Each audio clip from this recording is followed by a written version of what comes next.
Vamos lá? Põe na tela. Eduardo Bolsonaro foi condenado. Isso aqui é o seguinte, eu vi um vídeo do Alan dos Panos. Deixa eu ver se eu acho esse vídeo aqui. Que ele tá zoando o Eduardo, né? Que era o Eduardo falando... eu quero ver agora o que que o... Deixa eu ver se eu acho esse vídeo, que esse vídeo é bom. Aqui, ó. Esse aqui, ó. Aqui, ó. Põe esse vídeo, Ana, na...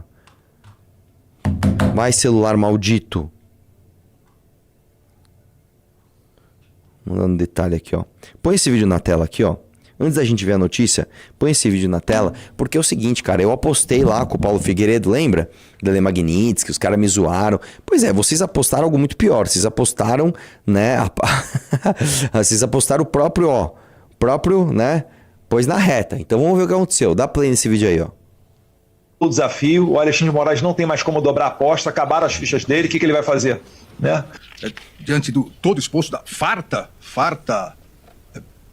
conjunto probatório, e eu diria o farto conjunto probatório produzido de esponte própria pelos próprios réus. Os réus, como são não só nesse caso, como em outros casos, esses réus, eles próprios produzem de esponte própria o material condenatório da prática das diversas infrações penais. Então, dessa forma, presidente, ministro Carme, ministro Zanin, eu voto no sentido de julgar procedente a ação penal, condenando o réu Eduardo Nantes Bolsonaro pela prática do crime de coação no curso do processo, artigo 344 do Código Penal, em continuidade delitiva, artigo 71 do Código Penal. É o voto, presidente. Quem controla Estados Unidos é Eduardo Bolsonaro e Paulo Figueiredo.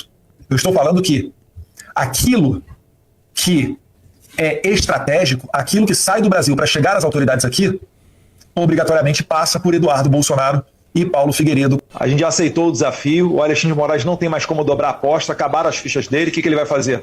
Né? Diante do... É isso, tira o vídeo. É isso, o que ele vai fazer? Ele vai te condenar. Ele vai te condenar. Põe na tela aí. Eduardo Bolsonaro condenado como a imprensa internacional de sua decisão do STF. Desce aí um pouquinho. A decisão do Supremo Tribunal de condenar o ex-deputado federal Bolsonaro, Desce aí, primeira turma condenou o Eduardo. A acusação é que o Eduardo articulou nos Estados Unidos retaliações do governo Trump contra o Brasil e autoridades brasileiras. E eu vou falar uma coisa, cara. Foi uma aposta tão burra deles. Porque você não tem essa influência toda sobre o governo americano. Faz isso que eu tô mandando, faz aquilo. E o próprio governo americano também não tem essa influência toda sobre a lei brasileira. Então, foi uma aposta burra de se fazer. Não. Eu vou bater na mesa, vou enfrentar com esta ferramentinha. Não, essa ferramentinha não é o suficiente, cara. Enfim, a acusação que o Eduardo articulou, a retaliação do governo Trump contra o Brasil, e claramente ele fez isso, ele falou isso, né? Isso não é, é uma tese que alguém viu, ele por detrás das câmeras, indo encontrar. Não, ele fez vídeo, estou aqui indo encontrar o tal pessoa, o secretário tal, para que faça isso contra o ministro, para que a gente tenha tarifa, para que a gente... Ele fez isso. Ele falou que ele fez isso, né? Desce aí um pouquinho. Desce mais. Eu quero ver aqui, ó.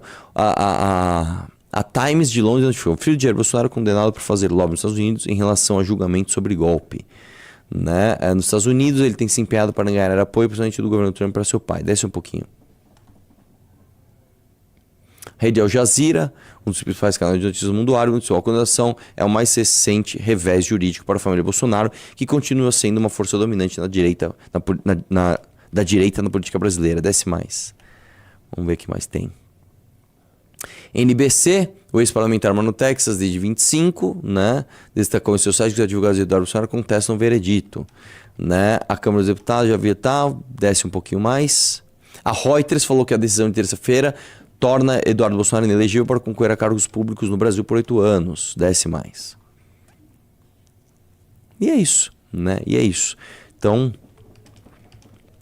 tá difícil, né? Próxima matéria. Vocês já deram like na live? Zero Valete Plus hoje? Como estamos de audiência e like? Zero Valete Plus. 5.700 pessoas ao vivo e 3.200 likes. Pois é. Vamos lá. Chegamos ao momento em que colocar Renan Santos na capa dá mais audiência do que colocar... Não, eu falei isso Eduardo acho que Bolsonaro. segunda-feira, né? Ontem isso. E depois eu falei ontem também no meu podcast com o Paulo Matias. Falei, graças a Deus nós chegamos nesse Vamos ponto. pôr Renan na capa todo dia. É. Bom, esse aqui você não quer ver, né? Mas vamos ver esse aqui? Por favor. Vamos ver. Vai lá. Nossa, ele. Olha os cabelinhos. Olha os cabelinhos. Vai. Pelo menos ele tem cabelo diferente do irmão. Ah, meu Deus, não fala assim dos calvos. Vai. A perseguição contra a minha família não tem fim. Primeiro foi meu pai, Jair Bolsonaro, agora meu irmão, Eduardo Bolsonaro. Hoje, o STF julga Eduardo. Ele pode ficar inelegível e ser condenado até 4 anos de prisão. E qual seria o crime? Ter ido lá para fora do país denunciar os abusos que acontecem aqui dentro. A censura, a perseguição contra quem pensa diferente. O Eduardo está nos Estados Unidos porque virou alvo desde que o Lula voltou ao poder. E agora querem condenar ele a isso. Que prestem bem atenção nisso. Até a Defensoria Pública, que estava envolvida no processo dele, pediu para adiar esse julgamento. E sabe o que responderam? Não. Negaram até isso. Sabe qual que é o problema dessas pessoas? Eles baixam aqueles aplicativos de teleprompter no celular. Só que o teleprompter do celular, ele aparece da câmera pra baixo, porque não tem câmera, não tem tela, não tem, né? Sim. E aí parece que a pessoa tá olhando pra ela mesma. Então toda vez que você vê alguém pensando que tá olhando pra ele mesmo, ele não tá olhando. Eu tá nunca lendo vi um esses teleprompter. aplicativos. Ele tá lendo um teleprompter no celular com algumas informações. Nossa, vai. Isso. Agora pensa comigo. Se eles têm coragem de fazer isso com quem foi o deputado mais votado do Brasil, o mais votado da história, o filho do melhor... A perseguição contra a minha família não tem fim. Primeiro foi meu pai, Jair Bolsonaro, agora meu irmão. Bom, pessoal, mais uma grande injustiça cometida contra o Eduardo Bolsonaro, num processo que é absolutamente nulo, sob qualquer aspecto que se olhe, porque o Alexandre de Moraes, ele deveria se declarar impedido para julgar essa causa, já que, em tese, ele é vítima, portanto, ele é parte, sim, nesse processo. Ele é suspeito para julgar, porque é público e notório, e virou uma questão pessoal contra o Eduardo Bolsonaro, né? Parece claramente uma vingança contra o Eduardo. O Eduardo sequer foi citado formalmente, que é um requisito legal, básico. Ele tem, né, residência conhecida, deveria seguir o rito legal de carta rogatória para que ele fosse intimado, tomar ciência do processo. Não dá para alegar que ele, em função do que ele dizia nas lives, e que obviamente ele sabia por intermédio da imprensa o que estava acontecendo, não tem nem como saber se era verdade ou se não era, matéria jornalística, né? Então, alegando que ele tinha conhecimento, então ele podia se defender. Mentira. O Eduardo sequer deveria ser julgado no Supremo Tribunal Federal, porque ele é um ex-deputado, portanto não tem foro prerrogativa do Supremo, enfim, tudo de... Quero foro, não quero foro. foro. Pessoal, mais uma grande injustiça cometida contra o Eduardo Bolsonaro, num processo que é absolutamente nulo, sob qualquer aspecto que se olhe, porque o Alexandre de Moraes, ele deveria se declarar impedido para julgar essa causa, já que, em tese, ele é vítima, portanto, ele é parte, sim, nesse processo. Com certeza, né?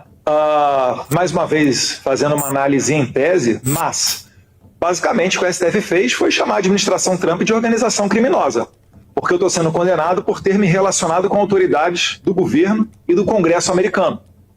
E isso daí, então, foi compreendido pelo Brasil como o crime de coação. Ora, você vê até autoridades do governo Lula, né, às vezes fazendo notas, ensejando ali a favor do Hamas, de grupos terroristas, prestando solidariedade ao Irã, que é um país onde tem um regime terrorista. E nada acontece. Agora, quando é com o Eduardo Bolsonaro e nos Estados Unidos, obviamente que isso daí vai acabar tendo repercussão. Eu lembro que a suspensão da Lei Magnitsky, ela ocorreu por uma decisão política do presidente Trump. Os Estados Unidos jamais deixou dizer que o Alexandre de Moraes é um violador de direitos humanos. Falou apenas que por uma razão de política, notoriamente da inflação americana também, eles acabaram tomando. Com certeza. Pausa aqui. Né? O Eduardo ainda continua nisso. Não. Ele ainda está se apoiando no governo dos Estados Unidos. Não, então eles estão chamando o governo dos Estados Unidos. Não. Ninguém está chamando o governo dos Estados Unidos de criminoso. Eles estão falando que você tentou interferir num processo da justiça do teu país e você tentou. Não importa se foi com o governo americano ou com o governo do Irã. Não importa.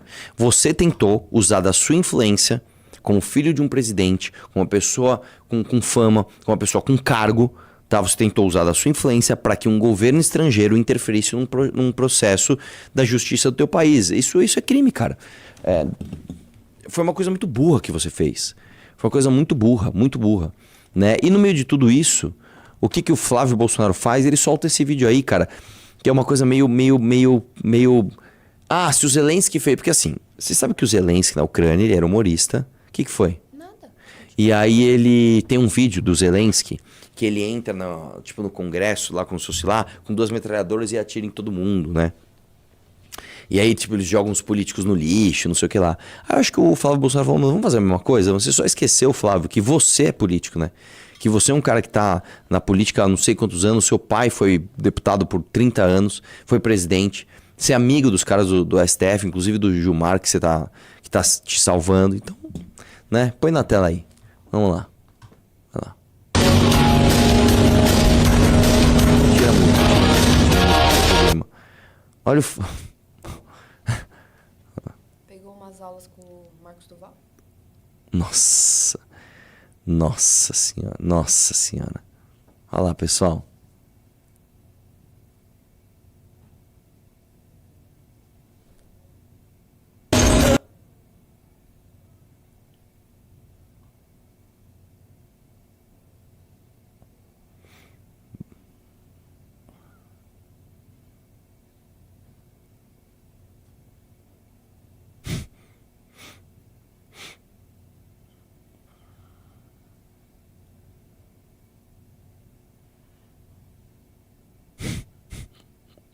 O PCC é tipo um barco escrito PCC. Eles têm um barco escrito PCC. Porque, vamos lembrar, pessoal, as pessoas não conseguem entender se não for literal. Então tem que estar escrito PCC. E aí agora tem outro barco escrito PT. Entendeu? Tipo, vai lá. O barco desviou.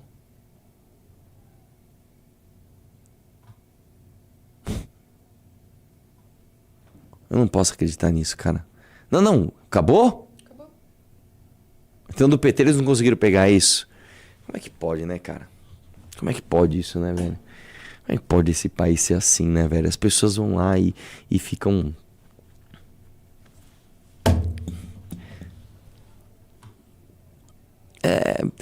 Por isso, ontem eu falei com o Paulo Matias, né, cara? Que eu falei, cara, não sei se eu que tô sendo um pouco otimista... Ou se eu tô querendo acreditar nisso, se realmente tá acontecendo, e eu acho que tá acontecendo, tá?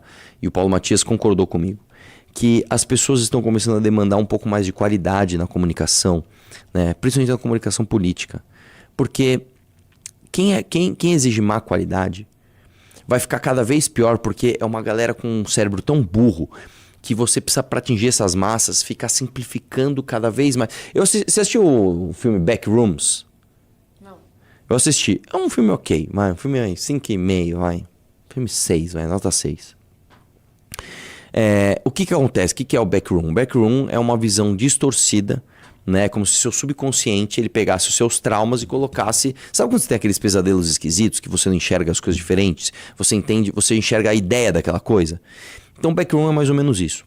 E essas pessoas muito burras, elas vão demandando que o negócio fique cada vez mais a caricatura do que é verdadeiramente virtuoso. Então, o que é verdadeiramente virtuoso? Pô, você ser contra a corrupção. Aí você vai pegando a caricatura disso e vai simplificando e vira, por exemplo, tipo o Tomé Abduch do lado do Valdemar falando, esse homem representa a coragem da direita, não sei o que lá. Você vai distorcendo aquelas coisas. Essa distorção e essa apagação de pedágio para essa turma cada vez maior vai distanciando as pessoas que são minimamente normais. O cara que tem um pouquinho de tic-teco funcionando ali, ele vai olhando e fala, não, isso aqui não dá. Não dá pra falar que o Flávio Bolsonaro foi encontrar o Vorcaro pra encerrar a relação. Não dá pra falar que o filme do Bolsonaro tem dinheiro privado do Vorcaro. Não dá pra falar isso. Você vai distanciando essas pessoas. E a aposta de caras como o Nicolas, por exemplo, o próprio Pavanato tá nessa, é nessas galera, que são gigantes. São grandes, são maiores do que a gente. Só que, novamente, aí eu ligo até com o discurso do Lula lá atrás. A maior parte das pessoas não é de direita nem de esquerda, né? Então, nós somos um grupo verdadeiramente afim de mudar isso daqui, fazendo verdadeiramente uma revolução cultural. É revista Valete, é Valete Plus, é aplicativo, é livre, é não sei o que lá, parará, para que as pessoas enriqueçam, né, culturalmente. Isso está acontecendo. Então, eu vejo um vídeo como esse, eu até fico feliz por dentro, porque eu penso, cara, que bom que eles estão se distanciando cada vez mais das pessoas de bom senso. É um vídeo que, assim, ele não é nem engraçado, Porque às vezes você faz um vídeo tosco e ele é engraçado, beleza, uma sátira, uma coisa que não se leva a sério, ok, aí fica legal e fica bacana. Tipo, sei lá, o Renato de Megazord, porque ele é gordo ali, destruindo a Dilma, beleza, aí é engraçado, aí é da hora, que aí você vai pro humor, você vai pra zoeira, você não se leva a sério. Quando você faz um vídeo desse, sério, se colocando como herói, não, eu sou herói, olha como eu estou aqui enfrentando o barco do PCC, o barco do PT. O que acontece? Você abraça as pessoas retardadas e distancia as pessoas normais. Então, que bom que isso está acontecendo. Eu espero que isso aconteça cada vez mais, cara. Que essas pessoas têm que ficar para lá, têm que ficar longe da gente. Tem que ficar longe, tá? Eu vou te falar uma coisa, cara. Tem ex-MBL que tá buscando aproximação com essa galera e não tá querendo pagar esse pedágio, velho. O cara tá lá, puta, eu quero esses votos, eu quero esses likes, mas também não quero ser tão idiota assim, né? E aí o cara fica no limbo, e beleza. Tomara que fique cada vez pior isso daí. Gostou do conteúdo? Considere deixar o seu like, inscreva-se no Cortes Onçudos e ative o sininho. Até o próximo corte.